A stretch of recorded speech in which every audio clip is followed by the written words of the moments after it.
Well, hello and welcome to the Driftwood Boat Rock. This week on a cold February afternoon, we're coming down to sort the boat out for the start of the season. Yep. And we're going to do a few little jobs, so hopefully it'll stay dry while we're doing the jobs. What do you think, Car? It will. Because we're due a very, very cold snap, so... It's always good to be getting the boat sorted out for a new season. And we need to get it diesel into it, we need to get a lot of work done on it, we need to get it washed. And we're hoping to measure up for a new Bimini. I'm all excited. Hey. Oh, okay. New Bimini. Lovely. See you later. Talk to you soon. Well, Mar, what are you up to? Well, I'm going to try and take off the signs. We need to get them replaced, and every year we would kind of do it, so we didn't do it last year, so this year we're... I don't think we did the year before either, actually. Oh, did we not? Okay. No, we should do it every year, but... but look at... I'm afraid in case I lose the screw. Don't drop the note, whatever. Or note, is that what it's called? Oh no, look at it stayed in there. Wow. Yeah, but that's interesting. That. Oh, excellent stuff. No, I don't look at the dirt behind there. Yeah, but look at there's something there as well, look. That's it. Right. Spider. What a spider. Little spider. So then we're going to take these off. Harry is going to sand them down, varnish them, and then we'll get new signs made. Yeah. And we'll be ready for the season. Yep. It's only February now, and there's a very, very bad weather warning coming in for Ireland. Snow, frost, ice, everything. I think even a little bit of sunshine. So we probably won't get to the boat for the first couple of weeks in March. And we're hoping to, by Patrick's weekend, we will be able to get back down and get everything ready for the summer. You're all ship shape. Okay. So what other signs have we to take off? When I say we, of course, I mean you. I have one on the other side, one at the back, and the two on either side here. But I have to get... So that's... I have a small problem. The nut... Yeah? Look, see here. The nut never came out. It's stuck in here. All right. Oh. There you this go. is the nut. Lovely. Do you want to put that back onto the bunk over there, actually, because that's the best way of making sure it doesn't get lost. Well, one has gone from the other side. Yeah, that's probably what we failed to do the last time, maybe. Yeah. No problem, because they're actually, I think they're brass nuts, so we can't pick them up with no. a magnet. If they did go into the water. No, that's too small.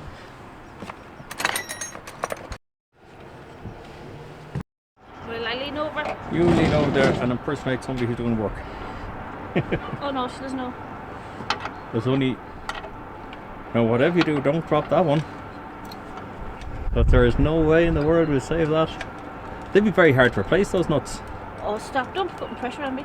Oh, pressure's part of life. No, it's not coming off. That'll come off, just keep turning.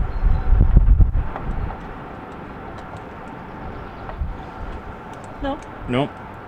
I'll have it up with its own. Maybe the nut is turning behind it. Yeah, it is too actually. Yeah. Okay, I'll have it up with its own. Okay, dokes. Okay. Yeah. Right, so the reason this wouldn't come off is because when I put it on the last time, I put a screw in the back of it, which meant I have to take all the canopy off and the skirt off to get access to that screw. I love your hat, huh? Oh yeah, sure, it's very cold. becoming. What? Very becoming. No, do you know what? That screw is not going to come out. It is. Oh no, it looks as if it's coming off there now. This way. Yeah. That's the only way that's coming out. Of course not out. Okay.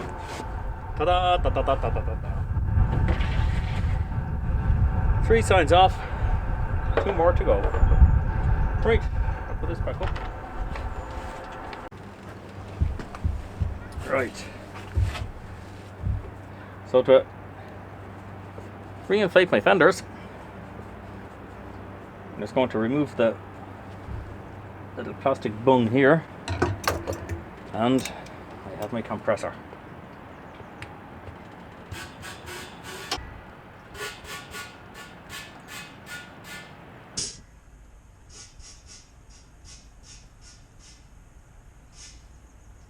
That's it. Now normally the valve would hold it shut at this point, and I have to get that tightened down because the valve is not good.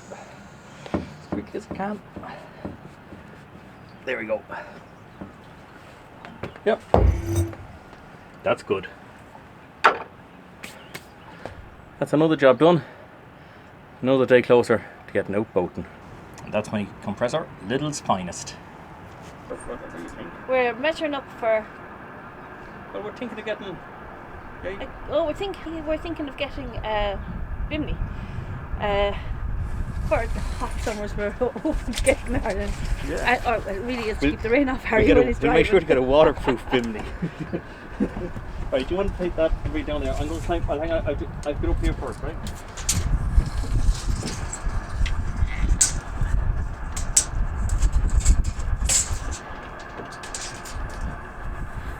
Right, okay. to the very back. Yeah, but take your left hand down so it's a straight line.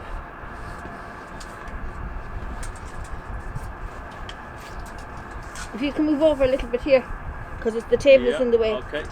Okay, to the end of the bar, is that right? Yep, 138 inches by 125. Okay.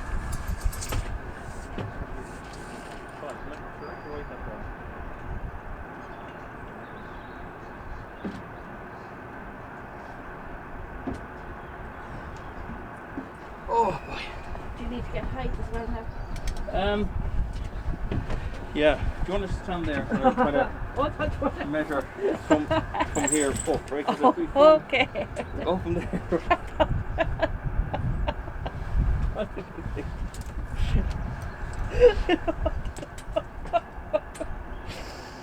I'm just having a senior moment. You're going to have to tell me what you No, thought. okay. 120 high. What did you think? Why? Yeah, I thought you were going to go from there. Well, no, you see, with the kind of the frame will go onto the railings here, so it'll fold back here. Okay. And it'll come up. So it's the height of the bars are going to be from this bar up. Okay, but then it has to be under the mast as well, doesn't it? The height of the mast.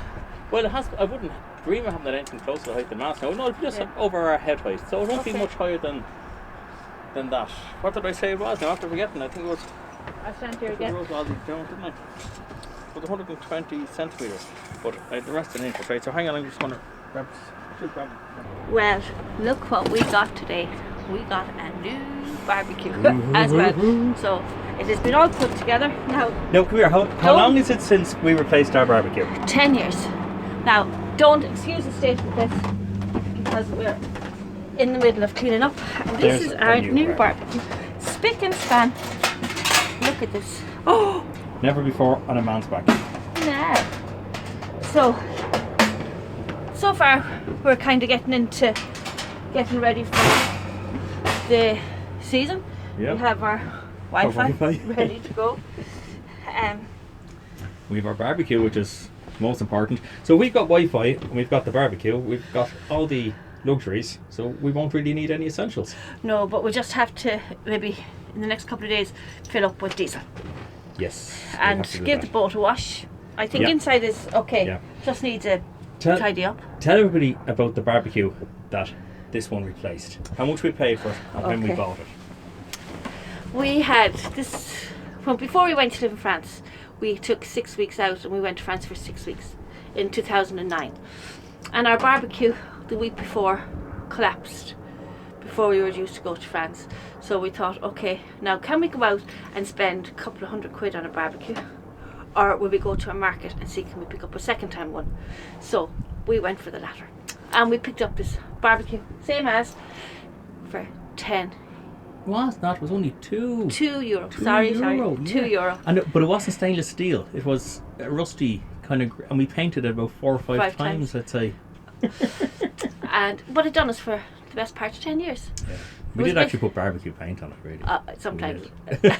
Whatever. No, I think it was green originally. We put black barbecue paint on it. Oh, I can't remember. I think it was. I'm sure it's in some photographs that we have. I'm sure. But it saw some service, didn't it? Oh, it did, It barbecued everywhere. But that was something about France. You know, you wouldn't have got really chicken wings with barbecue sauce, or you wouldn't have got pork ribs and all that kind of stuff. It was a different kind of food, meat-wise, wasn't it? They had the weather for barbecues, but not any of the barbecue stuff. Where in Ireland, all the shops would have, pork chicken strips. Wings, they'd have spare ribs.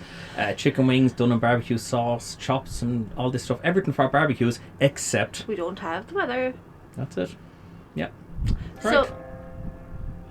There's the bongs. shut up, bongs. Right, we'll let the bongs end it. No. So I was lucky enough that I was able to use this shed here to work away on the signs. The first thing I needed to do was to try and remove the old lettering, and I thought this was going to be a reasonably easy job, and it turned out to be a little bit more difficult than I'd planned. A heat gun would have been ideal. If you don't have a heat gun, Marion's hairdryer will suffice. And so what I did was try to heat up the lettering first. The idea being that it would melt the glue behind it, and eventually I'd be able to get my fingernail in there, get a grip and peel the bits off. But that did work. It just took quite a while before I got the knack of it, I suppose. Once I did manage to peel all these little stickers off each and every one of them signs, there was a kind of glue residue left behind. So I used a bit of white spirits on a cloth, gave it a good scrub, and that eventually removed all that residue. And then all that remained to be done was to give it a sanding. I used an orbital sander here and some really light sandpaper, and that took off the old surface, gave it a wipe down, then removed all the sawdust, and they were ready for the first coat of paint. And by gosh, they looked a lot better. This is after 2 coats of wood stain and saddle and wood preservative. They need a 3rd coat. Hi guys, we've been hearing back from people saying that they're not getting notification when the videos go up. I think we might have had a problem with it. So if you wouldn't mind hitting the subscribe button, hitting the bell, and then YouTube should notify you anytime we put up a new video. Thanks for watching. Subscribe, bell, please. Thanks.